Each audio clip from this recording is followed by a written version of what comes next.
നമസ്കാരം, ഞാൻ കിളിയൂർ അജിത്ത്. കിളിയൂർ ടാക്കീസിലേക്ക് എല്ലാ പ്രേക്ഷകർക്കും സ്വാഗതം. ദേശചരിത്രം എന്ന പങ്ക്തിയിൽ ഇന്ന് ഞാൻ അവതരിപ്പിക്കുന്നത് തച്ചോട്ടുകാവ് എന്ന പ്രദേശത്തെക്കുറിച്ചാണ്. തിരുവനന്തപുരം ജില്ലയിൽ കാട്ടാക്കട താലൂക്കിൽ തച്ചോട്ടുകാവ് എന്ന പ്രദേശം സ്ഥിതി ചെയ്യുന്നു.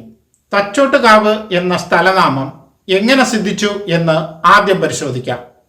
തച്ചൻ ഊട്ട് നടത്തിയിരുന്ന കാവ് തച്ചൂട്ടുകാവും പിന്നീട് തച്ചോട്ടുകാവുമായി മാറി. അബ്രാഹ്മണ പൂജയുള്ള ദേവസ്ഥാനങ്ങളെ ബ്രാഹ്മണർ അംഗീകരിച്ചിരുന്നില്ല. അത്തരം ദൈവത്തറകളെ മൂർത്തികളുടെ പേരിലോ പൂജാരിയുടെ ജാതിനാമം ചേർത്തോ ആണ് വിളിച്ചിരുന്നത്. കൊല്ലംകാവും വേടൻകാവും തച്ചൻകാവും പൊട്ടൻകാവുമൊക്കെ അങ്ങനെ സിദ്ധിച്ച ദേവസ്ഥാന നാമങ്ങളാണ്. ആശാരി, മൂശാരി, കൊല്ലൻ, തട്ടാൻ എന്നിവരൊക്കെ ഉൾപ്പെടുന്ന കമ്മാള വിഭാഗത്തിന് അവരുടെ വൈദിക ക്രിയകൾ ചെയ്യുന്നതിന് അവരിൽ നിന്ന് തന്നെ ഒരു ഉപാധ്യായനെ നിയോഗിച്ചിരുന്നു. തണ്ടാർ എന്നും വാത്തി എന്നുമൊക്കെ ഇവർ അറിയപ്പെട്ടിരുന്നു.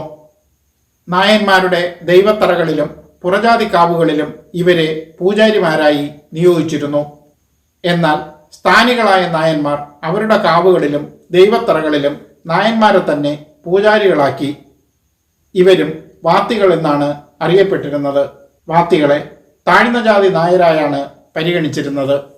ഉയർന്ന ജാതി നായരിലെ പുരുഷന്മാർ വാത്തികളുമായി സംബന്ധത്തിൽ ഏർപ്പെട്ടിരുന്നു. എന്നാൽ ബ്രാഹ്മണർ ഇവരുമായി സംബന്ധത്തിൽ ഏർപ്പെട്ടിരുന്നില്ല. മാത്രമല്ല, ദേവസ്വം ബ്രഹ്മസ്വം വസ്തുക്കളുടെ കാരാണ്മയും ഇവർക്ക് നൽകിയിരുന്നില്ല.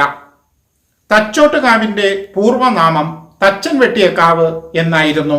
നൂറ്റാണ്ടുകൾക്ക് മുമ്പ് രൂപമില്ലാത്ത ശിലയായിരുന്നു കാവിലെ പ്രതിഷ്ഠ. ബ്രാഹ്മണ കുടിയേറ്റത്തെ തുടർന്ന് ചാതുർവർണ്ണ്യം ശക്തമായതോടെയാണ് ഇവിടെ ആര്യ സമ്പ്രദായ പ്രകാരമുള്ള ആരാധനാക്രമം നിലവിൽ വന്നത്. തച്ചോട്ടുകാവും വിളവൂർക്കലും വിളപ്പിലും മലയും കീഴുമെല്ലാം ആയ് ഭരണകാലത്ത് ഒരു പ്രവിശ്യയിൽ ഉൾപ്പെട്ടിരുന്നു. അക്കാലത്ത് തച്ചോട്ടുകാവ് വേൺമാറനെല്ലൂരിന്റെ ഭാഗമായിരുന്നു. വേൺമാറനെല്ലൂർ പിന്നീട് വാങ്മയത്തിൽ വെൺമാറനെല്ലൂരായി മാറി. ആയ് രാജാവ് വരഗുണന്റെ കാലമായപ്പോൾ ആയ് രാജ്യം തന്നെ ഇല്ലാതായി. എങ്കിലും തച്ചോട്ടുകാവിന് സമീപം ചെറിയൊരു പ്രദേശം ഇപ്പോഴും വെൺമാറനെല്ലൂർ എന്ന സ്ഥലനാമം പേറുന്നു. വെൺമാറനെല്ലൂർ എന്ന പേരിൽ ദീർഘകാലം ഇവിടെ ഒരു ബ്രാഹ്മണ മഠം നിലനിന്നിരുന്നു. ഒരു കാലഘട്ടത്തിൽ ഈ മഠക്കാരായിരുന്നു നാടിന്റെ ഉടയോർ. പിന്നീട് അവർ ഈ സ്ഥലം ഉപേക്ഷിച്ച് പടിഞ്ഞാറോട്ട് പോയി. 1758 മുതൽ 1798 വരെ തിരുവിതാംകൂർ വാണിരുന്ന കാർത്തിക തിരുനാൾ രാമവർമ്മ മഹാരാജാവിന്റെ ഭരണകാലത്ത് തലസ്ഥാനം തിരുവനന്തപുരത്തേക്ക് മാറ്റിയപ്പോൾ കൊട്ടാരം ഗുരുക്കളായിരുന്ന കല്ലന്താറ്റിയെയും കുടുംബത്തെയും കൊണ്ടുവന്ന് പാർപ്പിച്ചത് തച്ചോട്ടുകാവിന് സമീപമുള്ള മച്ചിക്കാട്ട് കണ്ടത്തിലായിരുന്നു. ഗുരുക്കൾക്ക് മഠം പണിത് നൽകുകയും 40 ഏക്കറോളം കരഭൂമിയും അത്രത്തോളം നെൽപ്പാടവും കരമൊഴിവായി പതിച്ചു നൽകുകയും ചെയ്തു. കല്ലന്താറ്റി എന്നത് ഈ ബ്രാഹ്മണ ഗുരുവിന്റെ ഭവന പേരാണ്. ബ്രാഹ്മണർ അദ്ദേഹത്തെ ഗുരുക്കൾ എന്നും നായർ മുതലായവർ ഗുരുക്കളച്ചൻ എന്നുമാണ് വിളിച്ചിരുന്നത്. പിൽക്കാലത്ത് കല്ലന്താറ്റിൽ കുടുംബം സ്വജനങ്ങൾ അധികമുള്ള തിരുവല്ലയിലേക്ക് താമസം മാറി. തച്ചോട്ടുകാവിനും പേയാടിനും ഇടയിലുള്ള പ്രദേശമാണ് മച്ചനാട്. മച്ചിക്കാട് എന്നാണ് പൂർവ്വനാമം. ഹിമവൽ പുത്രിയായ പാർവതി ദേവിയെ ഇവിടെ പച്ചപ്പന്തൽ കെട്ടി കുടിയിരുത്തി ആണ്ടൂട്ട് നടത്തിയിരുന്നു.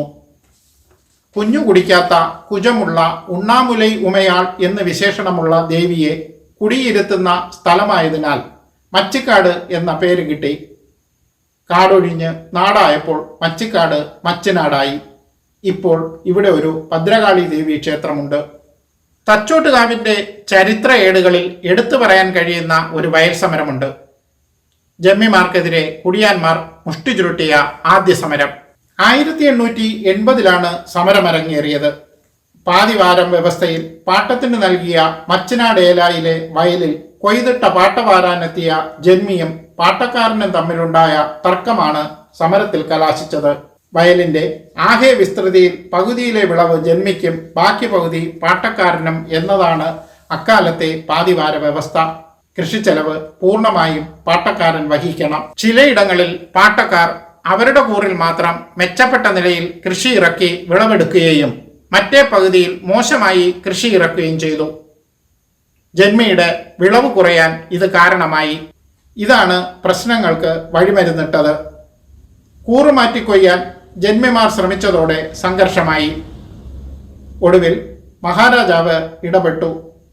കൊയ്തെടുക്കുന്ന നെല്ല് തുല്യമായി പങ്കിടാനും വൈക്കോലിന്റെ അവകാശം പൂർണ്ണമായും കുടിയാന് വിട്ടു നൽകാനും ചർച്ചയിൽ ധാരണയായി.